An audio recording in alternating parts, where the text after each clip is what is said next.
Hello everyone, welcome to another review today. This time it's the HD 10th anniversary or HD core Blade series. Here's the paper. The same person who sold me this also is where I bought the 3-3 one, and for some reason these papers are all crumbled up and these ones aren't, so I don't know what happened. Anyway, so this is Blade and Kamen, and there's all the figures you get there, and you can see you can get one of those sort of with the plate statue kind of versions of Gills. I think that's just, that's Gills Exceed. I can't remember the Japanese names. On the back you got a general register thing, some advert for something else, I think that's typing, I don't know, and warnings and all that. But if you want to look at that closely, you can go to the links below, and I'll go to the links. So let's look at the monsters first, as usual. With this one, the stands are slightly different. They're the same material as before, so it's really rubbishy, two peggy kind of stands, like these. These are generic for every single figure, and for the most part utterly useless. Just chuck them in the recycle bin. You can see here the shape is slightly different, because this is newer, and all the shapes are actually suited for each monster.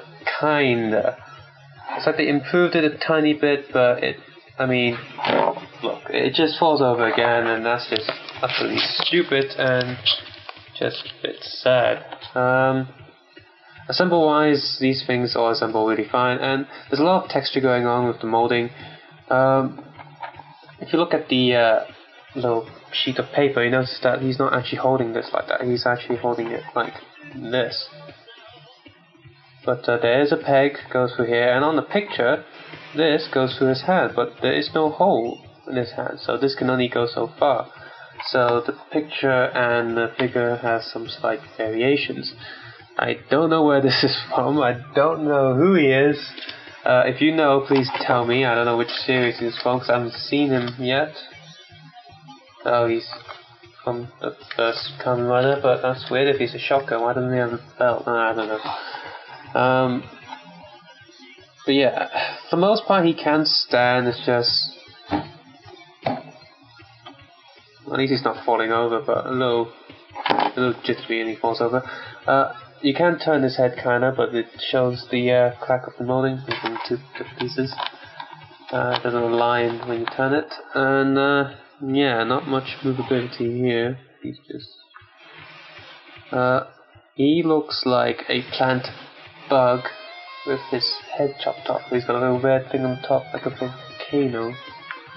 He's volcano plant bug man. I don't know. Here's the next guy, which looks like Hellraiser's retarded brother, and he's from Stronger, maybe? I can't read Japanese, but I think I don't know. Correct me underneath.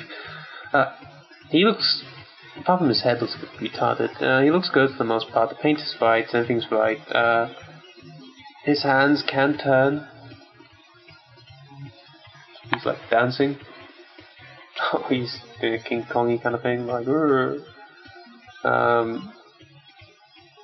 Symbolize is quite easy. That little plate there does come off, and I will use in this some Lego figure. Not much pressure here, but he is painted on the back. His butt is tramp stamped. Oh, and there goes that one again falling down. Some of these stand that this is really loose. The problem with this one falling is that the back stand is very loose. It doesn't grip on to the figure, but that one does, so it doesn't come off. Next monster, of course, this is definitely a shocker because it has the shocker bell. This looks like something from Star Wars, like the Romper's retarded brother or cousin.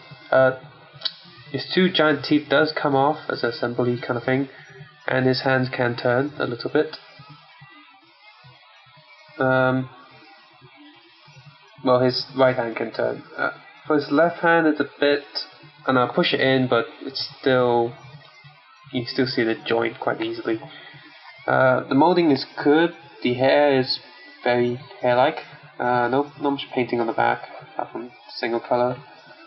So he's okay. And again, his stand is very well. He doesn't fall over. Let's look at the Kamen Faiz Organic. don't know how you want to pronounce him. And his stand does not hold this leg at all. The only reason he can stand sometimes is one of the spikes from the back of his leg can actually hold him up. You know, sort of just stuck on the stand, and he looks brilliant because, well, the colours in the actual show are like that, so they can easily get away by cheating and just having random darker and lighter colours on the figure and make it look good. And, well, it works. That's how they look like in the show, and so it was an easy thing. Assembly-wise, he has the most assembly because he's like the biggest figure. His tail even comes off, and there's a lot of these little extra bits that come off as well. His hands and arms can kind of turn and move, which is great. What you'd love from statues, being able to pose it in slightly different ways. Let me just get this stand up. Thank you. Screw you. Next we have Kamen. His stand sort of holds onto his foot. Yeah, not much colour on his gun, and the card is just generic gold, which I guess is fine, so you can pretend it's any card you want. This sort of pouch thing does come off, and much like in the show, he has that clear plastic on top of his helmet, which means that this plastic on the top of his helmet is actually a separate transparent piece.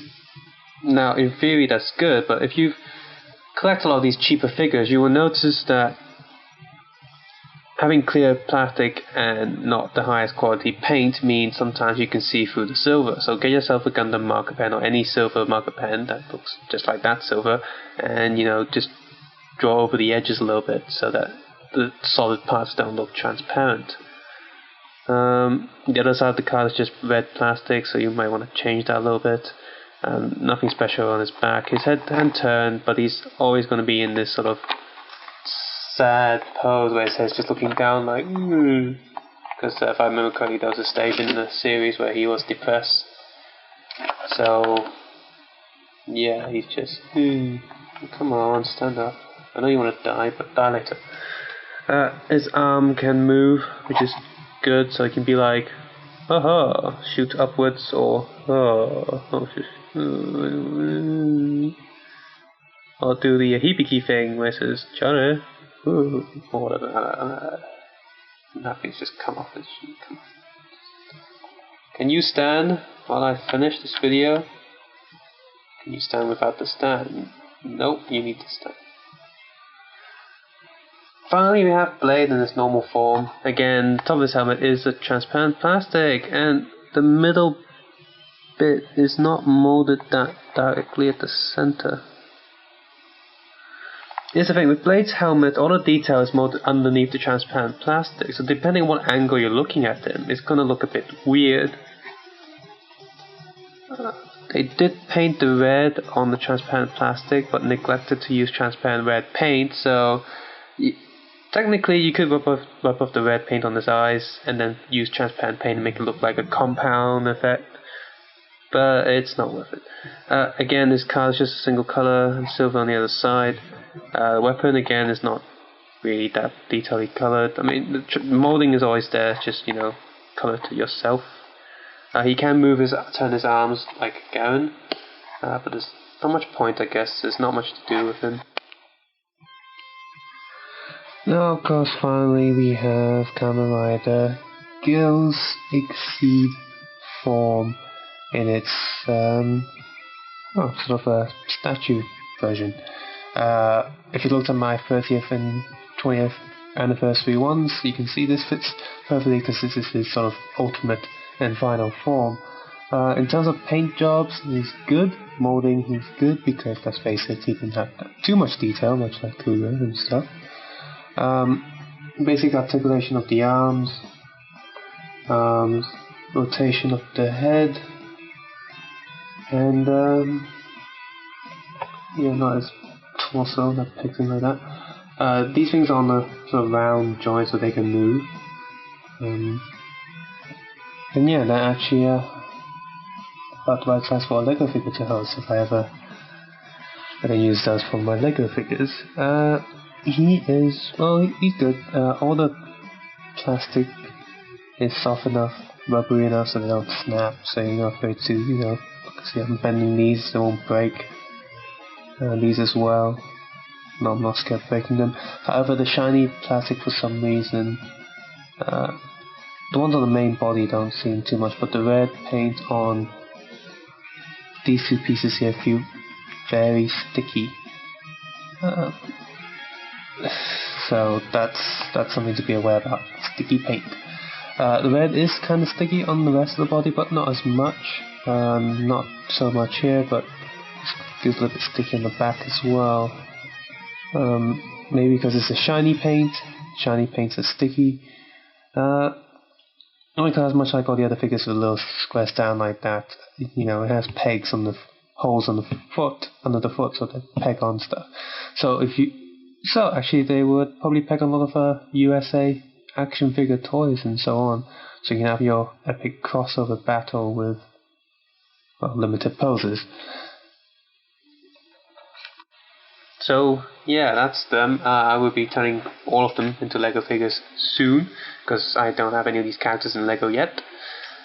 Apart from this guy, because I already have the Mega Bloks version. If anyone knows where I can get the Blade Mega Bloks sets, or Hibiki Mega Bloks sets, please let me know. I'd be interested to purchase them. So yeah, have a nice day. Subscribe to this YouTube page, Facebook and all that. Geeko episodes will resume fairly shortly.